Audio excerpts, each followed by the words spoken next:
हरे कृष्णा। आप सभी स्वस्थ रहें, सुरक्षित रहें और खूब खुश रहें, यही मेरी अभिलाषा है। आज मैं रोज़ से थोड़ा देर से उठी क्योंकि सुबह सुबह जल्दी नहीं थी नाश्ता बनाने की। हस्बैंड की ड्यूटी थी, नाइट शिफ्ट के लिए गए हुए हैं, सुबह आएंगे और जब वो आएंगे उसके बाद ही होगा नाश्ता। तो फिर मैंने सोचा थोड़ा देर से बनाएंगे। फिर मैंने अपने लिए चाय बनाई और चाय के बाद फिर धीरे धीरे अपना काम की शुरुआत कर ही रही थी। अभी तक वो आए नहीं थे तो मैंने सोचा लंच में जो बनाना है उसकी तैयारी करके रख लेते हैं, ताकि एक साथ ही मतलब जैसे कुकिंग करती हूँ ना मैं आजकल, तो साथ ही साथ सारे काम होते चले जाएंगे। तो आज क्या बनाऊँ ऐसा सोच रही थी। आधी लौकी रखी हुई थी तो आधी लौकी को मैंने छील करके पीसेस कट कर लिए और इससे पहले मैंने चने की दाल आधा कप भिगो के रख ली है। चना दाल पकने में थोड़ा टाइम ज़्यादा लगता है, इसलिए हमेशा उसको पहले से आधा घंटे करीब धो करके भिगो के रख लेना चाहिए।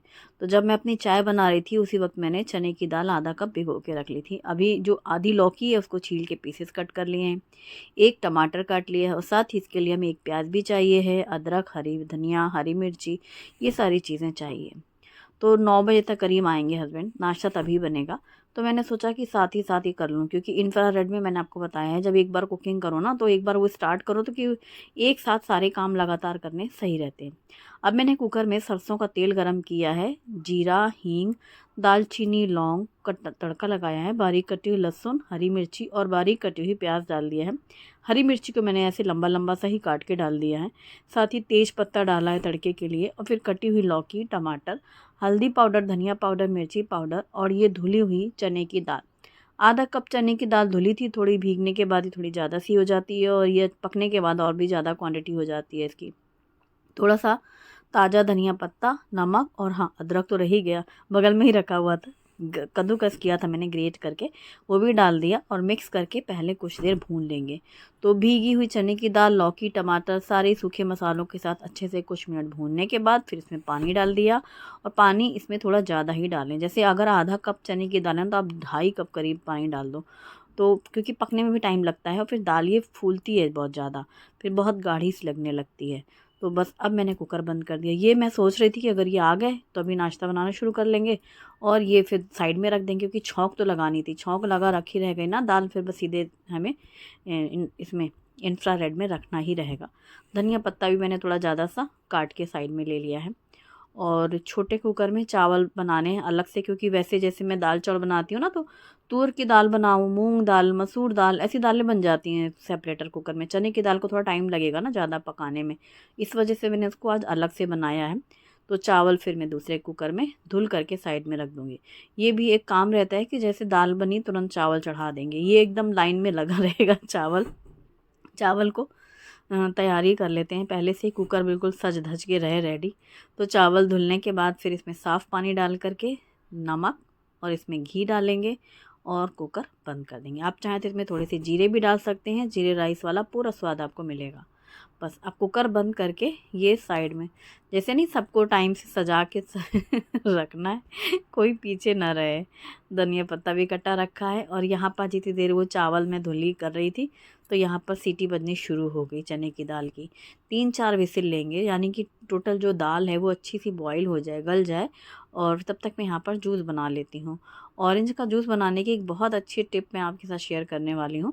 वैसे तो सिट्रस जूसर बनाना बहुत सिंपल ईजी होता है, शुरू से ही आपने देखा होगा, बहुत छोटा सा एक मैनुअल आता था जूसर, वो बहुत सालों लोगों ने बहुत इस्तेमाल किया, अभी फिर से उसका ही ट्रेंड है।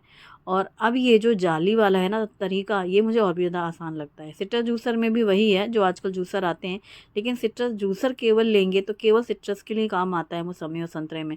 बाकी फिर वही होते हैं, पानी की अगर दिक्कत है, थोड़ा सा शॉर्टेज है, तो फिर वो पूरे साफ़ सफाई करना भी पड़ते हैं ना सारे पार्ट्स वगैरह जूसर के। तो ज़्यादातर ऐसा लगता है कुछ ऐसा सा बन जाए जिसमें ज़्यादा तामझाम ना हो, सिर्फ एक ही चीज़ से काम बन जाए। तो ये जो जाली होती है ना, ये बहुत बेहतरीन आइटम है। इससे 3 चीज़ों के जूस बनते हैं, वाटरमेलन का, मौसम्बी का और संतरे का। ठीक इसी तरीके से बस ऐसे आपको उसको घिसना है और नीचे पूरा जूस आ जाना है। जो बीजें हैं सारी चीज़ें ऊपर रहेंगी, आपको बाद में छानने का कोई काम नहीं। सिंपली ये बन गया संतरे का जूस, ऑरेंज जूस तैयार। अगर आपको पसंद है तो इसमें थोड़ी सी ब्लैक पेपर पाउडर, थोड़ा सा काला नमक, ये सब आपकी टोटल चॉइस है, वो कर सकते हैं। जूस बन ही गया, हस्बैंड भी आ गए, 9 बज रहे थे, मुझे पता ही था इतने इसी टाइम पे आते हैं अगर नाइट शिफ्ट पे के बाद सुबह जब आते हैं तो। फिर वो जब आए हैं तो कुछ सब्जियां भी लेके आए हैं, फ्रूट्स जैसे कि केला ख़त्म हो गए थे, केले लेके आए हैं, और संतरे का तो मैंने जूस बनाया ही है। ककड़ी मंगवाई है मैंने, तरुई और बैंगन कल बनाऊंगी, सोची थी लिट्टी चोखा बनाएंगे तो बैंगन का बनाएंगे भरता, और लिट्टी बनाएंगे सत्तू का पराठा या लिट्टी कुछ भी। तो इसलिए अभी वैसे तो बैंगन बहुत अच्छे आते नहीं हैं, पर ठीक ठाक दिख रहा है। अब देखो भूनने के जो भी होगा। खीरे बहुत ही बढ़िया से हैं, आलू भी ख़त्म हो गए थे, आलू मंगाए हैं। और ये गिलकी सुबह जब वो ड्यूटी से वापस आ रहे थे ना, चूँकि नाइट शिफ्ट के बाद जैसा मैंने बोला सुबह आने वाले थे, तो वहीं पर सब्जियां वगैरह मिलती रहती हैं ना मार्केट में, तो ये थोड़ी सी सब्जियां चाहिए थी, बाकी था सब कुछ, प्याज लहसुन टमाटर वगैरह। अब एक एक दो दो सब्जियां मंगाती हूँ मैं आजकल, ज़्यादा से नहीं मंगाते जैसे पहले लेते थे। ये रहता है कि सुबह के समय अपना एक दो ले लिया कि 2 दिन का काम हो। जैसे आज लौकी मैंने बना ली क्योंकि लौकी रखी हुई थी, कल मैंने पालक का पूरा खात्मा किया था भरपूर, तो अब जैसे बैंगन तो रही है तो कल मैं बैंगन बना लूँगी, फिर गिलकी का इस्तेमाल हो जाएगा। और आलू तो ख़त्म हो गए थे पूरे, तो इसलिए वो भी मंगा लिए। अब चूँकि नाश्ता बनाना है तो इसलिए ये वाला कुकर तो रखा ही था, चावल वाला यहाँ पे, मैंने दाल वाला कुकर भी हटा लिया, और 3-4 विसिल आ चुकी थी इतनी देर में। तो अब बन रहे हैं पराठे। पराठे मैं बना रही हूँ पालक के, पालक को बॉईल करके पीस के रखा हुआ मैंने पहले से ही, एक दिन आपको दिखाया था कि किस तरीके से करते हैं। प्यूरी बना के रख लो, बेसन और थोड़ा सा ज्वार का आटा, थोड़ा सा गेहूं का आटा मिक्स करके, बस नमक हल्दी धनिया मिर्ची अजवाइन सारे सूखे मसाले डाल करके आटा तैयार कर लिया। ये बहुत ही टेस्टी और हेल्दी रहता है, क्योंकि पालक की प्यूरी अगर आप पहले से जैसे पालक को बॉईल करके पीस के रख लो ना जार में फ्रिज में, तो आप अगले दिन उसका इस्तेमाल कर लेते हैं। हरी सब्जियों में यही मैं करती हूँ, ज़्यादा रही ना सब्जियाँ तो जितना इस्तेमाल करना है कर लो, बाकी जो बचा हुआ है उसको बॉईल करके पीस के रख लो, तो वो अपने आप तुरंत ईज़ी से हम उसका इस्तेमाल कर लेते हैं। कई बार हम सोचते हैं हम कल करेंगे, अगर रखा रह गया पत्ते सहित तो फिर वो गलने लगती हैं और बहुत जल्दी सब्जियाँ ख़राब होती हैं गर्मी में। और बाकी सब्जियाँ तो चलो जैसे लौकी है तोरई है ये सब नहीं होती, पालक वगैरह बहुत जल्दी होती है, तुरंत वो पत्ते सॉफ्ट होने लगते हैं। तो गेहूं के आटे में थोड़ा सा ज्वार का आटा थोड़ा सा बेसन डाल करके पालक, और ये बहुत ही टेस्टी लगते हैं, मतलब सौंधापन लगता है ना थोड़ा सा चने का, वो बेसन जो डलता है चने का आटा। तो हरी चटनी के साथ पालक मिक्स वाले पराठे हैं और ऑरेंज जूस, तो सुबह ब्रेकफास्ट की ये तैयारी। साथ ही साथ मैं लंच की इसलिए तैयारी कर लेती हूँ क्योंकि ये तो नाश्ता वाश्ता हो गया, नाइट ड्यूटी से आए, फिर उसके बाद रहता है कि दोपहर के समय में जितनी जल्दी काम हो जाए तो शांत माहौल रहे, वरना फिर खड़बड़ खड़बड़ होगा, फिर सीटी बजेगी, तो अगर उनको मानो सोना भी है ना हस्बैंड को, तो सो भी नहीं सकते ना। किचन में हम काम करेंगे, हमारा 2 ही कमरे का घर है, जैसे इधर बेडरूम इधर किचन और इधर ये रूम हॉल वाला, तो मैं सारा काम निपटा के तभी होगा ना शांत से, वरना जितना भी धीरे से कुछ रखना चाहो तो चम्मच भी गिरने लग जाएगी, वो कुछ ना कुछ आवाज़ होगी, सीटी तो बजे, चाहे जितना सोचो कि सीटी ना बजे कुकर की, तो ऐसे बहुत भयंकर तरह की सीटी बजेगी। और जब तक सीटी खड़े रहो ना काउंटर टॉप में तो सीटी नहीं बजेगी, और इधर से उधर 2 सेकंड को किसी काम के लिए चले जाओ, बस फिर तो देखो सीटी इतनी तेज़ बजेगी और देर तक बजेगी। बहुत होता है ऐसा घर में, जब नाइट शिफ्ट के अगले दिन वाला सीन ऐसे वाला रहता है, डरे डरे से रहो कि आवाज़ ना हो, मतलब उनका कुछ नहीं कहना होगा, मतलब अपने मन से लगता है ना कि कोई सो रहा है तो चलो हम शोर ना करें, तो वो होता है। इसलिए मैं सुबह से ऐसा कर रही थी कि साथ ही साथ दोनों काम हो जाएं। तो इन लोग का हो गया नाश्ता, थोड़े से पराठे मैंने एक्स्ट्रा ही सेक के रख लिए थे क्योंकि लंच में बन रही है वही चने की दाल चावल, बस खाए जाएंगे। और हाँ, कल मैंने आपके साथ शेयर किया था मूंग दाल पालक चीला, लेकिन वो पनीर स्टफ़ था कल वाला, पनीर का तो मिक्सचर ख़त्म हो गया था।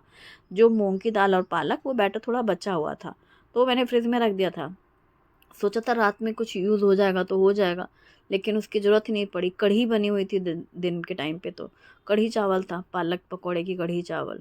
फिर रात में नहीं कुछ बना, ये जो चीले का था बचा हुआ था बैटर, तो फिर मैंने सोचा चलो सुबह बना लेते हैं। 2 चीले का था बैटर, देखो जब कोई चीज़ बचनी होती ना तो इतनी सी भी बच जाती है तो वो भी एक्स्ट्रा लगती है, पर मैंने सोचा मैं अपने लिए नाश्ते के लिए बना लेती हूँ। उन लोगों ने गरम गरम पराठे और जूस वगैरह लिया, तो ये हरी चटनी के साथ ये बन गया मूंग दाल चीला, जो कि मेरा फेवरेट भी है और बच गया, तो इसलिए 2 चीले बन गए। अभी मैंने पराठे सेके इस तवे पे, देखो ये नॉर्मल आयरन तवा है और इंफ्रारेड में रखा हुआ है, और इससे ये 2 चीले मेरे बच गए। इतनी छोटी सी कटोरी में इतना सा जरा सा फ्रिज में नहीं रख देते हम लोग, थोड़ा थोड़ा सा बच जाता आइटम, वैसा ही था, और 2 बड़े चीले तैयार। तो ये घी लगा करके पलट दो, और लोहे के तवे पे बहुत करारे बनते हैं। आप किसी भी तरीके का डोसा चीला वगैरह बनाएं और ये देखो बहुत इजीली निकल जाता है, बस ये थोड़ा सा तवे को ना ग्रीस्ड होना चाहिए, और खाने में क्रस्ट मतलब क्रिस्पी रहता है आयरन के तवे पे, और बढ़िया कोई झंझट नहीं। अब इसको साफ़ करना है तो खूब घिस घिस के साफ़ कर लो, कोई दिक्कत नहीं होती। और ये लोहे के तवे ना इंफ्रारेड में भी यूज़ होते हैं और इंडक्शन में भी यूज़ होता है। और उन लोगों का नाश्ता हुआ, उसके बाद फिर मेरा भी नाश्ता हो गया और खाने की कोई टेंशन नहीं, क्योंकि दाल हमारी पहले से तैयार है। चावल मैंने सजा धजा के रखा था, कुकर सज धज के उसको भी चढ़ा दिया जब मैं नाश्ता करने लगी ना उतनी देर में। और एक सीटी आई थी कि बंद कर दिया और थोड़ी देर से वो रखा रहा गैस में। और फिर ये कुकर खोल लेंगे, जो तेज पत्ता हमने डाला था वो हटा लेंगे दाल से, और बाकी जो लौकी और चना दाल वगैरह है ये सब पूरा मिक्स कर लेंगे अच्छे से। देखो कितनी गाढ़ी ये दाल है ना, तो इसमें पानी मिक्स करना है। तो मैंने थोड़ा सा पानी गर्म किया है, क्योंकि जैसे ही वो चावल पक गया ना तो फिर मैंने एक बर्तन में पानी रख दिया था। इंफ्रारेड में ना जब भी खाली हो जाता है तो मैं थोड़ा सा पानी रख देती हूँ किसी भी बर्तन में, तो वो बर्तन में पानी गर्म हो जाता है। जैसे मुझे भी दाल में डालना था ना तो पहले से गर्म पानी रखा था, डाल दिया। अब मैंने यहाँ पर पतीले में घी गरम करके जीरा, हींग और लाल सूखी मिर्ची डाली है और ये पकी हुई दाल डाल दी है। अब चूँकि मैं पतीले में ही खाना ट्रांसफ़र करती हूँ तो अब मैं रोज़ इसी में ही तड़का लगा देती हूँ, फिर मुझे अलग से तड़के पैन का काम भी नहीं रहता। और ये इंफ्रारेड में रख दिया पतीला और तड़का लग गया, दाल पलट दी और ताज़ा धनिया पत्ता डाल करके मिक्स कर दिया। कितना पतला करना है उसके हिसाब से पानी मिलाना था, तो वो मैंने गर्म पानी मिला दिया। जब चावल पक गए थे ना तो छोटी भगोनी में पानी जैसे रख दिया था, इसमें गुनगुना सा हो गया था। और अब यहाँ पर स्टीम निकल चुकी है चावल की, तो कुकर खोला, ये भी तैयार। देखो पहले से धुल के रखो ना, चावल भीगते हैं, नरम होते हैं और एकदम खिला खिला बनता है। अच्छा, मैं आज ही सोच रही थी कि जब मैं ये ट्रांसफ़र ही कर रही हूँ चावल, तो क्यों ना मैं पतीले में बना दूँ चावल। इसी पतीले में चावल ही रख दो, ढक के पक जाएगा, पक जाता है। लेकिन मुझे वो जो जमा हुआ चावल नहीं पसंद, तो इसमें भी यही होता है। पतीले में अगर कभी चावल बनाओ ना तो वो रखने उसमें पूरे पक जाते हैं और पतीले में ही जम से जाते हैं दोपहर तक। और अगर कुकर में बना के जो हम पलटते हैं ना चावल, वो एक एक दाना खिल जाता है, मतलब जब वो हम इसको ऐसे गिराते हैं ना दूसरे बर्तन में तो एक एक दाना अलग हो जाता है। ये एक बहुत अच्छी टिप होती है, मैं एक्सपीरियंस कर चुकी हूँ इस बात का। भगोनी में चावल बन जाता है तो बढ़िया बन जाता है, गर्म रहता है, सब खिला खिला रहेगा। और जब तो ठंडे हो जाते हैं जो चावल भगोने में रखे रखे, तो वैसे स्टार्च तो रहती है चावल में, तो वो जम से जाता है। तो इसलिए फिर मैंने खुद ही से सोच करके फिर उसको छोटे कुकर में बनाया, फाइनली छोटे भगोने में पलट लिया। और फिर खीरे ताज़े ताज़े आए थे, उनको ना इस तरह से लच्छेदार कट किया। ये मेरे पास एक इस तरीके की कई सारी ब्लेड्स हैं अलग अलग, मैं काफ़ी सालों से है लेकिन एक्चुअली मैंने यूज़ नहीं किया बहुत दिनों से। तो अभी उस दिन मैंने जब निकाला था ना पीलर, तभी मुझे दिखा अरे इसमें तो ये वाला भी है, ये कटर है, इसमें ऐसे लच्छे लच्छेदार कटता है। ये देखो खीरा, ऐसे ही गाजर भी कटता है इसमें। तो इस तरीके की सैलड खाने में अच्छी लगती है, ऐसे पतले पतले लच्छेदार। मूली तो स्पेशली बहुत अच्छी लगती है, मूली के लच्छे ज़्यादा देर भी नहीं लगती, हो जाते हैं। हरा धनिया काट लिया है, हरी मिर्ची काट ली है, थोड़ा सा अदरक भी ग्रेट कर लिया है और अनार के दाने निकाल के रखे हुए हैं, थोड़े से मिक्स कर देंगे तो ये मिक्स सैलड बन जाएगी। अगर आप चाहें तो इसमें दही डाल सकते हैं। पहले मैं सोच रही थी कि दही डाल करके ऐसे जो कोशिम्बीर बनती है ना, जैसे एक दिन बनाया था कोशिम्बीर बना सकते हैं, पर मैंने सोचा नहीं आज सैलड बनाएंगे। तो बस अब इसमें नमक, काली मिर्ची डाल करके साथ में अदरक, हरी मिर्ची, हरा धनिया, थोड़े से अनार के दाने, गाजर और खीरा सब अच्छे से रगड़ के मिक्स कर लिया। और एक लेमन का जूस निकाल के रख लिया है कटोरी में, क्योंकि बीजे जब भी जैसे छिड़कने चाहो ना, निचोड़ना, वो बीज जैसे टपाक से गिर जाता है। तो इसलिए मैंने अभी कटोरी में निकाल के रखा था जूस की, अब मैं जूस ही डायरेक्टली डाल दूँगी इसमें, वरना इसमें से फिर ढूँढो कहाँ बीज घुस गया। वो बहुत सफाई से गिरता है, मतलब नींबू का बीजा भी, जैसे मैं सीटी के बारे में कह रही थी कुकर की विसिल, वैसे ही बीजे में खूब उसको बिल्कुल ऐसे पकड़े रहो, आँखों से देखते रहो कि गिरना ना पाए, गिरने नहीं पाए। लेकिन जैसे ही नींबू पकड़ के निचोड़ा, वो चुपके से ऐसे अंदर घुस जाता है जहाँ पे भी डालना होगा, जिसमें भी नींबू निचोड़ रहे हैं। तो इसलिए उसको कटोरी में पहले से निकाल लिया और फिर सारे बीज हटा के फिर जूस डाल के मिक्स कर दिया सैलड में, तो हमारे ये सैलड रेडी। तो इस तरीके से काम करके करते सब निपट गया टाइम से।